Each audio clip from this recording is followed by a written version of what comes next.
कि anti Mullerian hormone एक ऐसा तत्व है, एक हार्मोन है जो हमारी ओवरीज के ग्रैनुलोसा सेल से बनता है।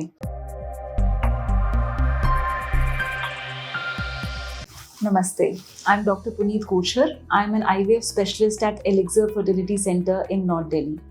आज हम बात करेंगे एक बहुत सरल से टॉपिक के बारे में, AMH या एंटी मुलेरियन हार्मोन। क्या होता है ये एंटी मुलेरियन हार्मोन? अक्सर हमारे पास पेशेंट्स आते हैं जो कहते हैं मेरा AMH बहुत कम है या बहुत ज़्यादा है, और वो इस बात से बहुत परेशान होते हैं। तो पहले तो आपको ये जानना ज़रूरी है कि एंटी मुलेरियन हार्मोन एक ऐसा तत्व है, एक हार्मोन है जो हमारी ओवरीज के ग्रैनुलोसा सेल से बनता है।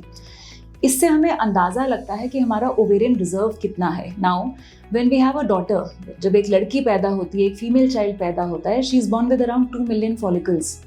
जब प्यूबर्टी आती है, जब हम 10, 11, 12 साल के होते हैं और पीरियड स्टार्ट होते हैं, तब ये फॉलिकल्स एक्टिव होना शुरू होते हैं और हर महीने हमारी ओवरीज में लगभग 8-10 फॉलिकल्स एक्टिव होते हैं, जिसमें से केवल एक में से एग बनता है और बाकी वेस्ट हो जाते हैं, बाकी एट्रेटिक हो जाते हैं या डिजेनरेट कर जाते हैं। तो हमारी पूरी लाइफ में हम 2 मिलियन एग्स नहीं प्रोड्यूस करते। एक साइकिल में आपके जितने फॉलिकल्स एक्टिव हो रहे हैं, उससे हमें अंदाज़ा लगता है आपका ओवेरियन रिजर्व कितना है। जब किसी के एग्स कम होते हैं तो उनके 10-12 फॉलिकल्स ना एक्टिव होकर एक साइकिल में केवल 1, 2, 3 या 5 से कम फॉलिकल्स एक्टिव होते हैं। इन लोगों का हम कहते हैं ओवेरियन रिजर्व कम है। इनका यदि हम ब्लड में AMH टेस्ट करें तो ये कम आएगा। On the other hand there are people जिनका AMH बहुत ज़्यादा होता है। तो if I do an ultrasound for somebody with a high AMH, उनके मुझे एक साइकिल में 15-20 फॉलिकल्स भी दिख सकते हैं। अब जितने ज़्यादा फॉलिकल्स हैं उतना पोटेंशियल ज़्यादा है एग्स बनाने का। अगर हम IVF के लिए जो स्टिमुलेशन ड्रग्स देते हैं, जो इंजेक्शंस देते हैं गोनाडोट्रोपिन्स के, ये इंजेक्शंस क्या करते हैं, आपके जितने एक्टिव फॉलिकल्स हैं उनको ग्रो करने में हेल्प करते हैं। Now in a normal cycle, मान लीजिए आपको कोई दवाई नहीं दी गई एग बनाने के लिए और आपका नेचुरली एग बन रहा है। ऐसे केसेस में चाहे आपका AMH बहुत कम है, चाहे वो नॉर्मल है या वो बहुत ज़्यादा है, शरीर में यूजुअली एक ही एग बनता है। पर जब हम स्टिमुलेट करते हैं तब आपका जो रिस्पॉन्स होगा वो आपके AMH पे और आपकी एज पे डिपेंड करेगा। सो हाई AMH के लोग यूजुअली ज़्यादा एग्स प्रोड्यूस करते हैं, लो AMH के लोग कम एग्स प्रोड्यूस करते हैं।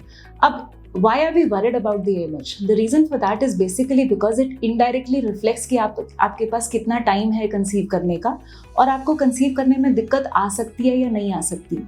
तो जिन लोगों का AMH कम होता है, ideally we tell them not to delay pregnancy, है ना। अगर आपका AMH नॉर्मल रेंज जैसे हम बोलते हैं 1 to 3 नैनोग्राम्स पर मिल या 1.5 to 3.5 किसी लैब के क्राइटेरिया के हिसाब से, तो अगर आपका 0.8, 0.9 आने शुरू हो जाए या वो 1 की तरफ भी बढ़ना शुरू हो जाए, 1.5 से 1 की तरफ आ रहा है, तो भी हम कहेंगे कि AMH अब कम हो रहा है, now you should start planning for a pregnancy.